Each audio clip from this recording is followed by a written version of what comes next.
नमस्कार साथियों, मैं जनाब शेख तिवारी रक्षा एकेडमी की तरफ से आपका हार्दिक स्वागत करता हूं। एक बार फिर मैं आज की क्लास में आपके लिए लेकर आया हूं विविध वायु मैप्स के द्वारा, जिसमें हम आज बात करेंगे महत्वपूर्ण वन्य जीव अभ्यारण्य के बारे में। और ये वन्य जीव अभ्यारण्य महत्वपूर्ण क्यों है? क्योंकि इनको करंट अफेयर 2020 के हिसाब से इनमें कुछ न कुछ ऐसे घटनाएं हुई हैं जिन्हें आपको याद करना है। देखो, जितने भी, अगर आप मुझसे ये कहो तो जो राष्ट्रीय उद्यान है या वन्य जीव अभ्यारण्य है, ये बहुत सारे हैं इंडिया में। अब अगर मैं हर किसी को याद करना पड़े तो पॉसिबल नहीं है। और आपका अगर बैंकिंग और एसएससी का एग्जाम होता तो उसमें आपको पूरा याद करना पड़ता, या फिर एनटीपीसी का एग्जाम होता तो उसमें आपको पूरे याद करने पड़ता। लेकिन जब आप तैयारी कर रहे हो मध्य प्रदेश की राज्य सेवा की, तो मध्य प्रदेश राज्य सेवा में आपको सिर्फ इतना ध्यान रखना है कि इसमें वही पूछे जाएंगे जो आपके करंट सिनेरियो में ज्यादा इंपॉर्टेंट है। तो मैंने वह राष्ट्रीय उद्यान जो पढ़ाया था वो भी करंट सिनेरियो के हिसाब से प्रमुख पढ़ाए थे, और जो पेपर में आ चुके हैं वही बताए थे।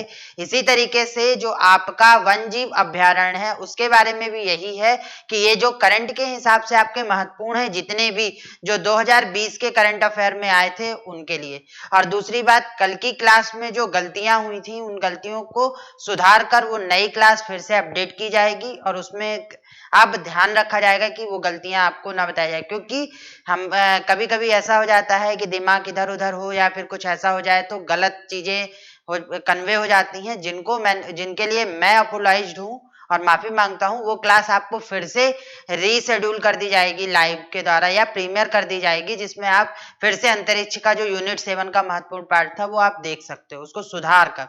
तो वो क्लासेस, जो पिछली क्लास में जो गलतियां हुई थी वो गलतियां अब आगे नहीं होंगी, और जो गलतियां हो चुकी थी उसके लिए अपोलाइज्ड हूं मैं। आगे की बात करें तो आज की क्लास में जो हम वन्य जीव अभ्यारण्य की बात करेंगे, तो उसमें आगे बढ़ने से पहले हम पढ़ते हैं मैप को। तो जैसा कि मैंने आपको बताया है कि जो हमारे मैप होते हैं उस मैप को हम क्या करते हैं, 4 भागों में डिवाइड करते हैं। 4 भागों में हम किस हिसाब से डिवाइड करते हैं? दिशा के अनुसार डिवाइड कर देते हैं, कि एक 4 जो दिशाएं होती हैं उनके हिसाब से। वैसे तो दिशाएं 8 होती हैं, ये कॉर्नर पे भी है ना, लेकिन हम नॉर्मली दिशाओं को 4 जानते हैं, नॉर्थ, साउथ, ईस्ट और वेस्ट के रूप में। और दूसरी बात, सबसे जरूरी बात आपको एक और याद रखना है कि जब भी हम किसी भी के उसको पढ़ते हैं तो हम कैसे पढ़ते हैं? क्लॉकवाइज डायरेक्शन में पढ़ते हैं। इसका रीजन हर क्लास में मैं आपको बताता हूं। इसका रीजन ये होता है कि बचपन से जब आप पढ़ते हुए आते हो तो आपको क्या लगता है कि आप हमेशा घड़ी जो देखते हो वो क्लॉकवाइज देखते हो, और जब घड़ी आप क्लॉकवाइज देखते हो तो चीजों को समझना भी आपके लिए आसान होता है। अब आगे की बात करें और भी बातें करें तो अगर आप आज हम पहली बार ये वीडियो देख रहे हो तो आप चैनल को सब्सक्राइब करना बिल्कुल मत भूलना। और दूसरी बात, यदि आपको मेरी क्लासेस अच्छी लग रही हैं तो आप उसको लाइक करना बिल्कुल मत भूलना, और ज्यादा से ज्यादा लोगों को शेयर करना। क्योंकि हम जो क्लासेस आपके लिए लेकर आ रहे हैं वो क्लासेस आपके लिए बहुत ज्यादा महत्वपूर्ण है। किसके हिसाब से? एमपीपीएससी 2020 के हिसाब से। क्योंकि हम इसमें उन सभी टॉपिक, उन सभी चीजों के बारे में बात करेंगे जिनको हम मैप के द्वारा आपको याद करा सकते हैं। मैप प्लस फैक्ट, दोनों चीजों की बात करेंगे। मेरा सिर्फ यहाँ पे उद्देश्य ये नहीं है कि मैं आपको सिर्फ मैप बता दूं, मैप में मैं 4 चीजें यहाँ दिखा दूं और वो काम खत्म हो जाए। मैप के अलावा भी जो भी चीजें मैं आपको मैप पे बताऊंगा उसका मैंने पिछली क्लास में भी जैसा किया था इसमें भी वही करूंगा, कि उससे जुड़े कुछ महत्वपूर्ण तथ्य भी बताऊंगा जो आपके पेपर के लिए इंपॉर्टेंट है। तो आज जो ये टॉपिक पढ़ रहे हो, इस टॉपिक को मेनली हम पढ़ते हैं यूनिट 8 में, क्योंकि ये करंट अफेयर से जुड़ा हुआ है। और हमारा करंट अफेयर कब जुड़ा है? यूनिट 8 में, तो उस पर ध्यान देना है। तो चलते हैं, हम अपने मैप को स्टार्ट करते हैं। सबसे पहले हम मैप को देखते हैं, उसके बाद हम क्या करेंगे, उसमें जुड़े इसके फैक्ट भी देखेंगे और ध्यान देंगे। तो अब मैप की बात करो तो हम शुरुआत कहां से करते हैं? ऊपर से, नॉर्थ साइड से। नॉर्थ साइड से शुरुआत करने पे हमें सबसे पहले हम पहुंचते हैं कहां पे? बिहार में। और बिहार में पहुंचते तो हमें एक अभ्यारण्य दिखता है जो कि क्या है? विक्रमशिला गैंगेटिक डॉल्फिन अभ्यारण्य। एक्चुअल में गुजरात से क्या निकली हुई है? यहाँ से जो गंगा नदी निकली हुई है उस गंगा नदी में क्या बना हुआ है? डॉल्फिन अभ्यारण्य बना हुआ है। डॉल्फिन पाई जाती है वहां पर। उन डॉल्फिन का संरक्षण करने के लिए एक अभ्यारण्य बनाया गया है जिसका नाम क्या है? विक्रमशिला डॉल्फिन अभ्यारण्य। और विक्रमशिला डॉल्फिन अभ्यारण्य है, ये कहाँ पर है? बिहार में है। और अब ये क्यों महत्वपूर्ण है? क्योंकि जिस नदी से होकर ये गुजरा हुआ है, गंगा नदी पे, तो वहां पर क्या है, जहाजों का भी एक रूट बना हुआ है। यहाँ से जहाजों का जो रूट बनाया गया है, जल रूट बनाया गया है, उस जल रूट में क्या किया गया है कि जो जहाज हैं उनके सायरन बजाने को और उनको जो तेज गति से निकलते थे उनको रोकने के लिए प्रतिबंधित किया जा रहा है कि अब वहां पर आप सायरन बजा नहीं सकते हो, जिससे कि डॉल्फिन क्या हो, आपकी संरक्षित रहे, सुरक्षित रहे। उसके बाद आगे चलें। आगे बढ़ने पर आपको देखो अरुणाचल प्रदेश पर एक नजर आता है। 1 मिनट मैं इसको जूम कर दूं क्योंकि आपको चीजें हो सकता है ना दिख रही हो जूम इन आउट में। तो देखो पहली चीज तो मैंने विक्रमशिला आपको बता दिया कहां पर है, बिहार में है। आपको सिर्फ स्टेट याद रखना है, जगह याद करने की कोई जरूरत नहीं है। उसके बाद आगे बढ़ते हैं तो आगे आपको अरुणाचल प्रदेश में मिलता है टैली वैली वन जीव अभ्यारण्य। अब याद कैसे करोगे? याद ऐसे करोगे कि टैली वैली तो देखो ये वाला पोर्शन जो भारत का है वो ऊपर की तरफ उठा हुआ है। तो ऊपर की तरफ उठा हुआ है तो हम उसको क्या बोलते हैं? जब पहाड़ में कोई चीज ऊपर की तरफ इस कर्व में उठ जाती है तो उसको आप वैली बोलते हो। तो टैली वैली वन जीव अभ्यारण्य, और ये टैली वैली वन जीव अभ्यारण्य है, ये कहां पर है? अरुणाचल प्रदेश में है और सबसे महत्वपूर्ण है। इसके जो फैक्ट हैं वो फैक्ट अभी हम आगे समझेंगे कि क्यों ये सबसे ज्यादा महत्वपूर्ण है। उसके बाद मैं यहां से ये हटा दूं तो देखो आपको यहां पर एक दिखेगा पोबितोर वन जीव अभ्यारण्य असम में। तो असम में कौन सा है? पोबितोर। टैली वैली कहाँ मिल गया आपको? अरुणाचल प्रदेश में। उसके बाद आपको मिल गया विक्रमशिला कहाँ मिल गया आपको? अभ्यारण्य, डॉल्फिन अभ्यारण्य बिहार में। उसके बाद आगे बढ़ते हो तो नीचे आपको मिलता है लानबना पक्षी अभ्यारण्य, जो कहां पर है? उड़ीसा में। तो उड़ीसा में कौन सा अभ्यारण्य मिल गया आपको? नालबना पक्षी अभ्यारण्य। तो इसमें आपको ज्यादा नहीं मिलेंगे क्योंकि आपके करंट के हिसाब से जो सिनेरियो है उसके हिसाब से हम अपन बात कर रहे हैं। अब लोगों का सवाल ये हो जाता है, एक मूर्खतापूर्ण सवाल होता है कि सर दिए तो 256 है और आप पढ़ा सिर्फ 10 रहे हो, तो ये 10 क्यों पढ़ा रहे हो? तो भाई ये करंट से जुड़े हुए 10 हैं, इसलिए इन्हें पढ़ना जरूरी है। तो ऐसे जो मूर्खतापूर्ण सवाल होते हैं आपके, वो बिल्कुल ना किया कीजिए, क्योंकि आप एक भविष्य में एक अधिकारी बनने वाले हो और एक अधिकारी जब ऐसे सवाल करता है तो उसे मूर्ख कहा जाता है। तो कभी भी मूर्खतापूर्ण सवाल नहीं कीजिए। जो सवाल आपको करना है उसके पहले आप उसका एक तर्क सोचिए कि वो तर्क क्या हो सकता है, वो सवाल हमारा करना सही है कि गलत है, उस पर भी आपको ध्यान देना जरूरी होता है। उसके बाद आगे बढ़ते हो तो लानबना के बाद तुम्हें मिलता है अटापाका पक्षी अभ्यारण्य। अटापाका पक्षी अभ्यारण्य कहाँ पे है? आ से याद कर लो, क्या? आंध्र प्रदेश। और अटापाका तो आ याद करने का तरीका याद करने का तरीका क्या हो गया? आ का मतलब क्या होता है? अटापाका कहां पर है? आंध्र प्रदेश में। नालबना याद करने के लिए याद कर लो ऊन, तो ऊन से याद कर लो उड़ीसा और ना से याद कर लो नालबना। तो उड़ीसा कहां पर है? नामला। इसको याद करने के लिए क्या कर सकते हो? पोसी याद कर लोगे तो पो से क्या हो गया? पोबितोर। और सी से हो गया सी से हो गया सॉरी पोआ। तो आ से हो गया क्या? असम। तो पोए ऊन आ से क्या हो गया? अटापाका। अब आगे बढ़ते हो तो नीचे आपको दिखता है इस कॉर्नर पर, तो इस कॉर्नर पर आपको तो थोड़े से 2-4 ज्यादा ही दिखेंगे। क्यों? क्योंकि यहाँ पर कुछ इस टाइप पे थोड़ा ज्यादा है। क्या? कौन कौन से? एक तो सबसे पहला देख लो यहाँ पर इस पॉइंट पे आपको 2 मिलेंगे। एक मिलेगा उत्तरी गोवा में, एक मिलेगा दक्षिण पश्चिम गोवा पे। तो उत्तरी गोवा पे कौन मिलेगा? महादेई वन जीव अभ्यारण्य। और दक्षिण पश्चिम में नीचे की तरफ कौन सा मिलेगा? दक्षिण पश्चिम गोवा पे कौन सा मिलेगा? नेत्रावली वन जीव अभ्यारण्य। उसके बाद कर्नाटक की बात करो तो कर्नाटक, गोवा से आगे बढ़ोगे तो कर्नाटक वाले एरिया में आपको क्या मिलेगा? एक तरफ मिलेगा मलई महदेश्वरा वन जीव अभ्यारण्य और एक तरफ मिलेगा कावेरी वन जीव अभ्यारण्य। तो कावेरी नदी किससे होकर गुजरती है? कर्नाटक से। तो उस नदी के किनारे जो वन जीव अभ्यारण्य है उसे क्या बोला गया? कावेरी। और वहीं पर आगे बढ़ने पे जो महदेश्वरा है वहां पर मलई महदेश्वरा वन जीव अभ्यारण्य है। तो ये थे आपके क्या इंपॉर्टेंट वन जीव अभ्यारण्य। और अभी कुछ छूटे हुए हैं, तो चलते हैं ऊपर की तरफ। भारत के नक्शे में यदि ऊपर की तरफ चलो तो अब कुछ और भी इंपॉर्टेंट दिखते हैं। अब ऊपर की तरफ, और जब तक मैं इसको ऊपर की तरफ मैप को लेकर जा रहा हूं तब तक यदि आप नए हो तो चैनल को सब्सक्राइब करना और वीडियो को लाइक करना बिल्कुल मत भूलना, और ज्यादा से ज्यादा लोगों को शेयर करना। और दूसरा सबसे सवाल, इसके नोट्स, इसके पीडीएफ कहाँ मिलेंगे? इसके नोट्स, इसके पीडीएफ सिर्फ आपको रक्षा एकेडमी के एप्लीकेशन पे ही मिलेंगे। तो फिर से वही है कि बेवकूफी वाले सवाल मत पूछना, सीधे रक्षा एकेडमी आपको डाउनलोड करना, वहां पे नोट्स और पीडीएफ ले लेना। उसके बाद आगे बढ़ो तो हरियाणा मिलता है, और हरियाणा में कौन सा है? असोला भट्टी वन जीव अभ्यारण्य। आप याद क्या करोगे कि हरियाणा वाले जो होते हैं उन्हें रोटी, तंदूरी रोटी बहुत पसंद होती है, तो भट्टी कहाँ लग गई? हरियाणा में, और भट्टी हरियाणा में लग गई, तो असोला भट्टी वन जीव अभ्यारण्य। तो ये थे कुछ महत्वपूर्ण 8 या 10 जो वन जीव अभ्यारण्य जिनको करंट में आपके पूछा गया और इनसे क्वेश्चंस उठेंगे। और अब जब इनसे क्वेश्चंस उठेंगे तो आगे बढ़ो, तो आगे बढ़कर अब इसके फैक्ट भी देखते हैं कि आखिर क्या क्या फैक्ट हो सकते हैं। तो सबसे पहला आपका क्या आता है? अटापाका आंध्र प्रदेश में। तो आ और आ से याद कर लो तो कौन सा हो गया? आंध्र प्रदेश में अटापाका। क्यूफे में, ये कहां पर है? यह भारत में एक रामसर स्थल कोल्लेरू झील पर स्थित है। तो ये कहां पर स्थित है? रामसर स्थल कोल्लेरू झील। तो क्वेश्चन इस तरीके का भी बन सकता है कि कोल्लेरू झील रामसर स्थल में है कि नहीं है, ये बताने के लिए। दूसरा बन सकता है कि अटापाका किस झील के किनारे बना हुआ है? तो अटापाका कहां बना हुआ है? कोल्लेरू झील के किनारे बना हुआ है। उसके बाद ये करंट अफेयर में क्या है? इसमें हाल ही में दो प्रवासी पक्षियों के स्थल बनाए गए हैं, उनके रहने का सुरक्षित स्थल बनाया गया है। कौन कौन सा?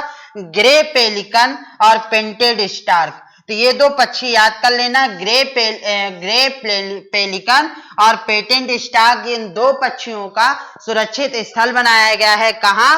आपके अटापाका में, और इसीलिए अटापाका आपका थोड़ा सा महत्वपूर्ण हो चुका है। तो क्वेश्चन इस तरीके का भी पूछा जा सकता है कि किन दो पक्षियों की प्रजाति के लिए अटापाका को एक सुरक्षित स्थल बनाया गया है। उसके बाद आगे की तरफ चले तो अगला आपको कौन सा मिलता है? Tally valley. अब टैली वैली के लिए क्या बताया था कि टैली वैली कॉर्नर पर ऊपर की तरफ है, वैली सरीके, तो इसलिए इसको टैली वैली। और वैसे याद करो तो ये कहां पर है? अरुणाचल प्रदेश में।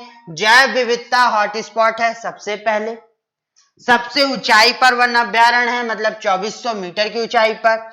धूमिल तेंदुआ और प्लियोप्लास्टस सिमोन बांस का पाया जाता है, और धूमिल तेंदुआ पाया जाता है। उसके अलावा अब यहाँ पर क्या है? यहाँ पर सांप की एक नई गैर विषैली माद प्रजाति पाई गई है, ट्रेचिस यूमिना पेटेई। ट्रेचिस यूमिना पेटेई एक सांप की गैर विषैली, मतलब ये एक प्रकार का सांप होता है जो बिल्कुल भी विषैला नहीं है।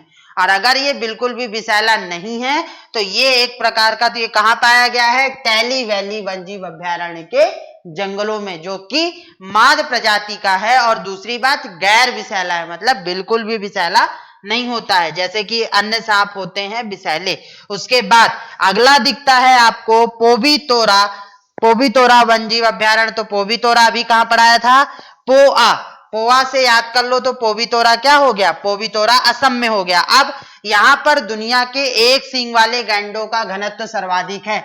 इस पॉइंट को रट कर बैठना, क्योंकि आपके जियोग्राफी में जो वन्य जीव है, आपकी जियोग्राफी में जो वन्य जीव का पोर्शन है, उस टॉपिक में आपको राष्ट्रीय उद्यान के बारे में पता होना चाहिए और क्वेश्चन पूछा जाएगा। मतलब कि इंडियन जियोग्राफी जो आप पढ़ोगे यूनिट 4 में, उसमें आपको वन्यजीव अभ्यारण्य, राष्ट्रीय उद्यान तो पता होने चाहिए।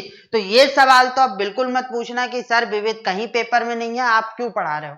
इसीलिए पढ़ा रहे हैं क्योंकि अलग अलग यूनिट्स में ये कवर है, तो याद रखना। उसके अलावा या इसे मिनी काजीरंगा भी कहा जाता है। मोस्ट इंपॉर्टेंट पॉइंट कि मिनी काजीरंगा किसे कहा जाता है? काजीरंगा भी कहा था, असम में था।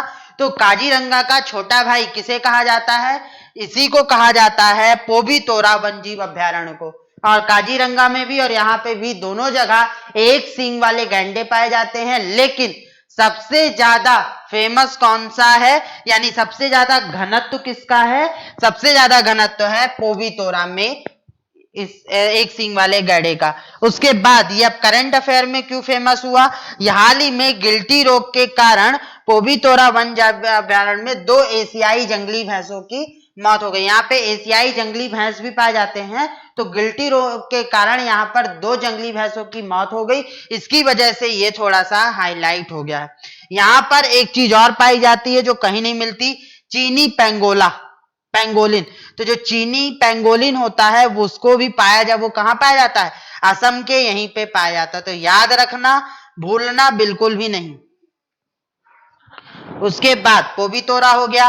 पोबीतोरा के बाद हम चलते हैं अगले उसमें। तो अगले में आपको दिखता है विक्रमशिला गैंगेटिक डॉल्फिन अभ्यारण्य, जो कहां पर है? बिहार में है। तो ये बिहार का डॉल्फिन अभ्यारण्य है एकमात्र। दूसरी बात, ये राष्ट्रीय जलमार्ग 1 से होकर गुजरता है। तो अगला पूछा जाएगा कि राष्ट्रीय जलमार्ग 1 से होकर गुजरने वाला वन जीव अभ्यारण्य निम्नलिखित में से कौन सा है? ये आपके यूनिट 4 का क्वेश्चन बन सकता है। तो यहां पर ये भी है, यह भारत का एकमात्र डॉल्फिन अभ्यारण्य है। ये भी याद कर लेना कि निम्नलिखित में से कौन सा भारत का एकमात्र डॉल्फिन अभ्यारण्य है। तो उसके साथ इसको भी याद कर लेना। आगे बढ़ो तो करंट अफेयर्स के लिए क्यों फेमस है? जहाज रानी मंत्रालय, अब इसके जो मिनिस्टर हैं उसका आंसर आप लाइव चैट पे या कमेंट पे दोगे। गंगा नदी डॉल्फिन की आबादी की सुरक्षा के लिए विक्रमशिला डॉल्फिन अभ्यारण्य में जहाजों की गति और उनके सायरन बनाने को प्रतिबंधित किया जा रहा है, जिससे कि डॉल्फिन क्या रहे? आपकी सुरक्षित रही। उसके बाद हम आगे चलते हैं। अगला आपको मिलता है महादेई वन्यजीव अभ्यारण्य। अब महादेई क्यों है? तो महादेई कहां पढ़ाया था कि महादेई जो है आपके उत्तरी गोवा में पाया जाता है या बना हुआ है। अब महादेई में क्या है? इसे वर्ल्ड लाइफ इंटरनेशनल, जो वर्ल्ड लाइफ इंटरनेशनल है उसने इसे एक अंतरराष्ट्रीय पक्षी क्षेत्र घोषित कर दिया है। ये पॉइंट रटकर बैठना, पूछेगा कि निम्नलिखित में से या हाल ही में निम्नलिखित में से किसे वर्ल्ड लाइफ इंटरनेशनल द्वारा अंतरराष्ट्रीय पक्षी क्षेत्र घोषित किया गया है? तो किसे घोषित किया गया है? अंतरराष्ट्रीय पक्षी क्षेत्र, इसे। उसके बाद यह महादेई नदी घाटी में स्थित है। तो ये कहां स्थित है? महादेई नदी घाटी में।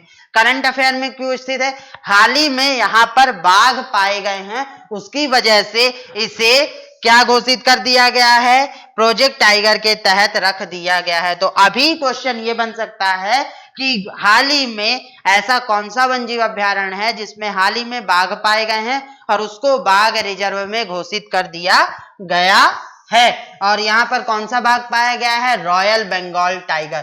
तो रॉयल बंगाल टाइगर कहाँ पाया जाता है? वैसे तो सुंदरवन में, लेकिन यहाँ पर भी पाया गया है, इसीलिए इसे प्रोजेक्ट टाइगर के अंतर्गत घोषित कर दिया गया है। उसके बाद आगे की तरफ चलते हैं। नेत्रावली वन्यजीव अभ्यारण्य कहाँ है? तो नेत्रावली वन्यजीव अभ्यारण्य अभी बताया था कि दक्षिण पश्चिम गोवा में है। उसके बाद ये नेत्रावली नदी से निकलता है। इसके अलावा करंट अफेयर में हाल ही में यहाँ पर काला चीता देखा गया है। तो काला चीता कहां पाया गया है? काला चीता पाया गया है नेत्रावली वन्यजीव अभ्यारण्य में। रॉयल बंगाल टाइगर कहां पाया गया है? महादेई वन्यजीव अभ्यारण्य में। और दोनों के दोनों कहां मिलते हैं? एक उत्तरी गोवा में और एक दक्षिण पश्चिम गोवा में।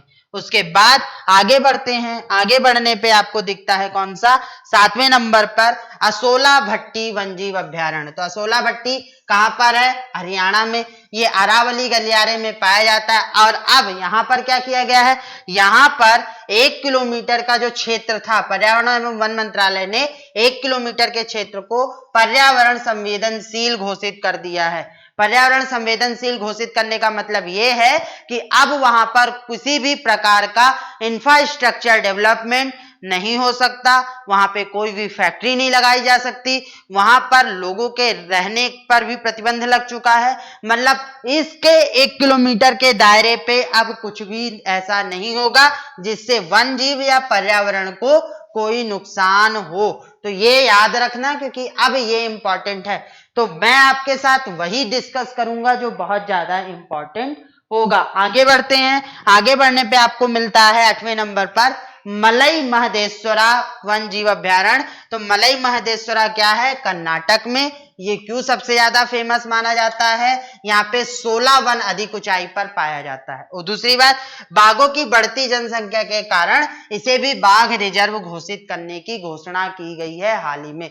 यहाँ पर भी बाघ बहुत ज्यादा, तो घोषणा अभी कितने की हो गई? एक को घोषित कर दिया गया, एक की घोषणा एक को करने वाले हैं। तो घोषित किसको कर दिया गया है? महदेई को गोवा में, और इसको अभी कहां पर? इसको अभी हाल ही में करेंगे। दूसरी बात, कावेरी वन्यजीव अभ्यारण्य कहां पर है? कर्नाटक में। महत्वपूर्ण क्या है यहाँ पर? सबसे ज्यादा महत्वपूर्ण है, एक तो महसीर मछली पाई जाती है हम्पैक वाली, उदबिलाव पाया जाता है और मगरमच्छ पाए जाते हैं। उसके अलावा जंगली हाथियों की यहाँ सबसे ज्यादा मौत हो रही है किसी न किसी कारणों से, उसके लिए इसे हाल ही में बहुत ज्यादा चर्चा हो गई है और कंट्रोवर्सी में शामिल कर दिया गया है। उसके बाद नालबना पक्षी अभ्यारण्य, तो नालबना पक्षी अभ्यारण्य जो लास्ट था ऊन से याद करने को बोला था, तो क्या है ये? उड़ीसा में। और इसमें क्या है? यह चिल्का झील के किनारे स्थित है। रामसर स्थल तो एक मिला था किसके पास?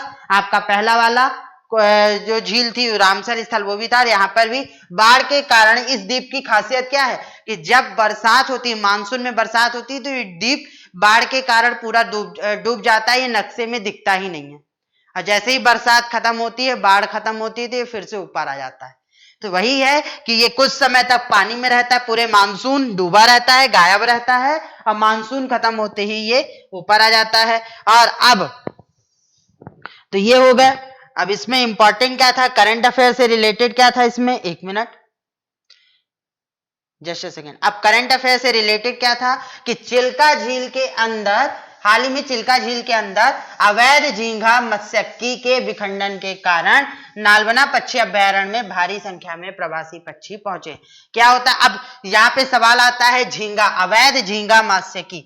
अवैध झींगा मत्स्यिकी, जो झींगा होते हैं उनको क्या किया जाता है? अवैध रूप से जब उनका प्रजनन कराकर उनकी संख्या इकट्ठी की जाती है, उसमें क्या हो गया? विखंडन हो गया। और विखंडन हुआ तो ज्यादा से ज्यादा झींगा निकले, और उनको कौन खाता है? पक्षी खाते हैं। तो प्रवासी पक्षियों को इसके कारण प्रवासी पक्षियों की संख्या यहाँ पर इस बार बहुत ज्यादा थी। किसके कारण? अवैध झींगा मत्स्यिकी के विखंडन के कारण, इसीलिए ये बहुत ज्यादा फेमस था। तो आज के क्लास में इतना ही।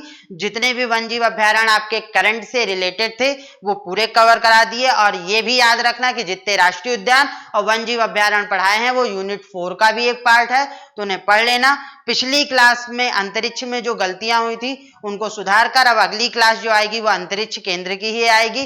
फिर से उसमें जो चीजें गलत हुई थी उनको सुधारा जाएगा और आपके पास फिर से उसको डिलीवर किया जाएगा।